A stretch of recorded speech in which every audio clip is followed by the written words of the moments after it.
parce que mënuma sax gis nit ñi mais xam naa sama doom yi bu ñu jëlee li ñuy jël pare daañu xaw wàcc tuuti pour may ma pour ma mën a janoog sama mbokk yi du noonu. Donc mesdames et messieurs les journalistes, mes chers camarades et sympathisants, distingués invités.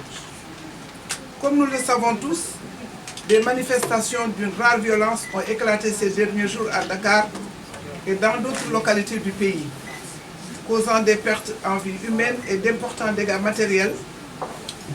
C'est le lieu pour moi, au nom du Razan et à mon nom propre, d'exprimer mes pensées émues aux victimes de ces malheureux événements. Je salue la mémoire des défunts et présente mes condoléances à leurs familles. Je souhaite aussi prompt rétablissement aux blessés. Son Excellence le Président de la République, M. Macky Sall, fort heureusement, a pris la parole dans la soirée du 8 mars pour s'exprimer sur la crise que traverse le Sénégal. Dans son discours, il a fait preuve d'un grand leadership en appelant tous les Sénégalais au calme et à la sérénité. Étant entendu que le leadership, c'est la disposition à écouter tout le monde, c'est également la promptitude à agir à temps pour sauver son pays du désordre et du désastre. C'est pourquoi il s'est engagé dans les meilleurs délais pour une réorientation des allocations budgétaires afin d'améliorer de façon substantielle et urgente les réponses aux besoins des jeunes en termes de formation, d'emploi, de financement, de projets et de soutien à l'entrepreneuriat et au secteur informel.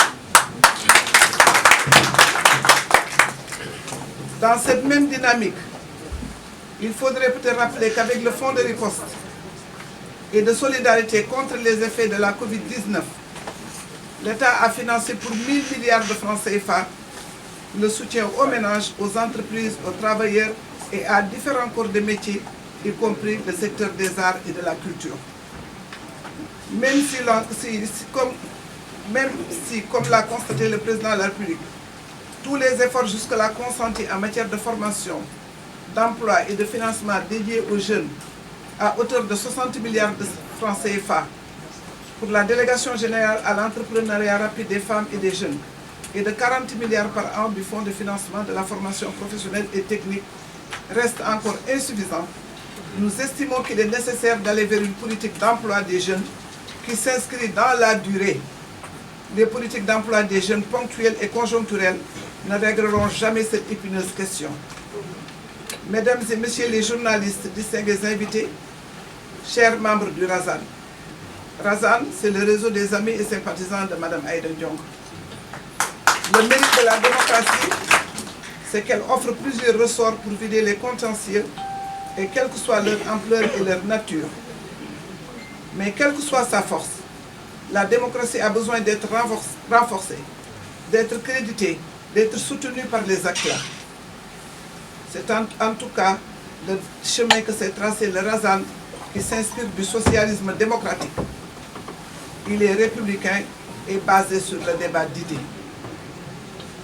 Nous prônons l'avènement d'une nouvelle forme de politique fondée sur la transparence, la bonne gouvernance et le développement juste et durable. Le Razan s'assigne aussi pour mission de créer les conditions pour aboutir à l'instauration d'une nouvelle forme de politique basée sur des idées, des programmes et un débat responsable. Le Sénégal est un et indivisible. Et comme l'a dit son Excellence le Président Macky Sall, rien ne l'importe, plus que la préservation de ce qui forme l'âme de la nation, son cœur battant, sa source de vie et d'épanouissement, c'est-à-dire l'attachement aux valeurs de vivre ensemble dans la paix, la sécurité, la liberté, la démocratie, la tolérance et le respect de nos diversités. Il faut de part et d'autre, l'on s'efforce à renforcer la démocratie par des conduites de leadership au lieu de surfer sur les passions. Les passions humaines peuvent porter au pouvoir, mais elles ne peuvent nullement féconder les grands destins d'un peuple. J'ajoute aussi que le débat contradictoire, mais civilisé dans une démocratie, n'est même pas un choix, mais c'est une nécessité. Il en est ainsi, car la seule façon de solder les divergences de vues, à part la confrontation directe, c'est la délibération, l'argumentation des positions et des choix politiques. À défaut de cette culture de la confrontation des idées, il ne nous reste plus que celle des passions, dont l'issue malheureuse est connue de tous. Le Razan adhère sans aucune condition à la main tendue du président de la République. Sous ce rapport, avant que la mémoire ne se fossilise, je souhaite rappeler à ce qui m'interpelle souvent sur ma décision d'accompagner le président Macky Sall, que j'ai fait face dignement dans un passé récent à une machine judiciaire. Sous ce rapport, j'y reviens. Avant que la mémoire ne se fossilise, je souhaite rappeler à ce qui m'interpelle souvent sur ma décision d'accompagner le président Macky Sall, que j'ai fait face dignement dans un passé récent à une machine judiciaire. En rejoignant le camp du président Macky Sall, je ne cherche pas une virginité judiciaire, non. Encore moins une virginité politique. C'est au nom de la transparence que mon dossier a été constitué. C'est au nom de la justice et de la reddition des comptes aussi que j'ai été attraite devant les juridictions. Par la grâce de Dieu, le Tout-Puissant, j'ai pu remporter tous mes procès. Voilà la vérité des faits. Par la grâce de Dieu, le Tout-Puissant, j'ai pu remporter tous mes procès. Voilà la vérité des faits. En tant que croyante, je sais que nul ne peut échapper à son destin. Il était prévu dans mon cursus politique que j'allais faire la prison. J'accepte cette volonté de Dieu avec courage et dignité. Ce que je souhaite retenir du président Macky Sall, ce sont les valeurs communes que nous partageons.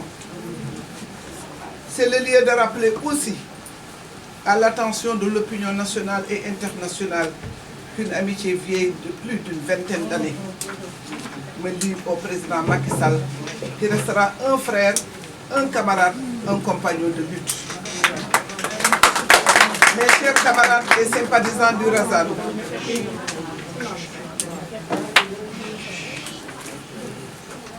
distingués invités, notre adhésion à Benno Bokk Yakaar s'explique pour plusieurs raisons. Premièrement, la gouvernance du président Macky Sall n'a pas dérogé à sa tradition, parce qu'elle a été d'abord plébiscitée sur la base d'un programme partagé avec les populations, même si le Yoonu Yokkute a été remplacé par le PSE. L'exigence de planification est restée claire et assujettie à un échéancier bien choisi, car il va au-delà du mandat de son initiateur. Deuxièmement, sur le plan de la démarche purement politique,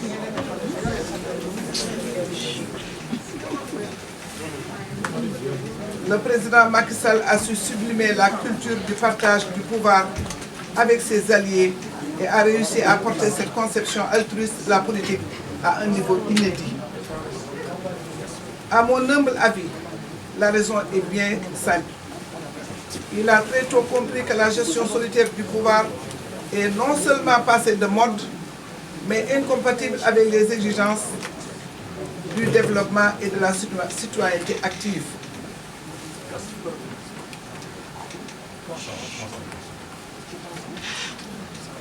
En réussissant à maintenir l'unité de la coalition Benno Bokk Yakaar, au-delà des prévisions les plus optimistes, malgré les soubresauts inhérents à toute organisation politique, le président Macky Sall a indubitablement réussi à imprimer sa marque dans l'échiquier politique national et dans les annales de l'histoire politique de notre pays. Troisièmement, les grands travaux entamés ou déjà achevés sous son magistère ont directement ou indirectement contribué à cette croissance régulière du pays depuis 2012. Même si la pandémie du coronavirus est venue bouleverser toutes les prévisions, les experts prévoient une reprise de la croissance. La mécanisation de l'agriculture qui a commencé devrait normalement booster ce secteur qui dans l'avenir pourrait être la locomotive de la croissance.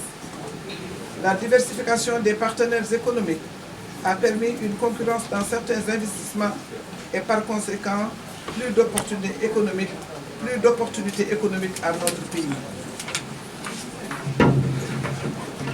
Quatrièmement, la politique sociale du président Macky Sall a comme effet induit la réduction des injustices sociales. Cet homme, d'une vision lointaine, a conscience que la fracture sociale finit par se retourner contre le système et a engendré parfois des tensions qui ralentissent la production, la consommation et par conséquent la croissance. C'est pourquoi il s'est évertué à booster les capacités de certaines couches de la population pour espérer une résorption de la pauvreté à travers la couverture maladie universelle, la bourse nationale de sécurité, etc.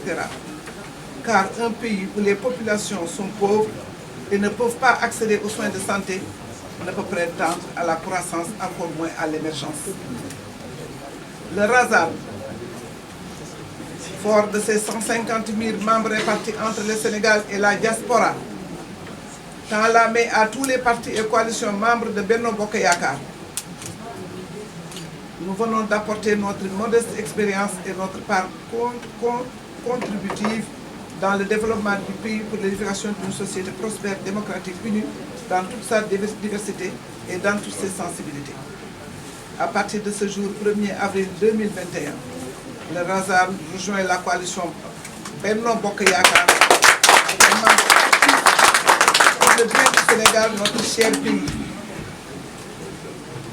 Je voudrais à présent me prononcer sur la récente actualité nationale et ceci dit, sauvegardons ce que nous avons en commun, la concorde nationale.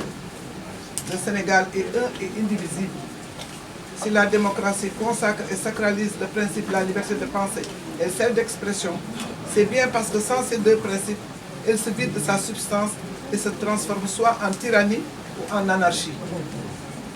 Le seul espoir que nous avons de prémunir notre démocratie contre ces deux excès, c'est d'inciter les citoyens et les différents acteurs politiques à instaurer la culture d'un militantisme réfléchi et de choix politiques motivés par des jugements rationnels.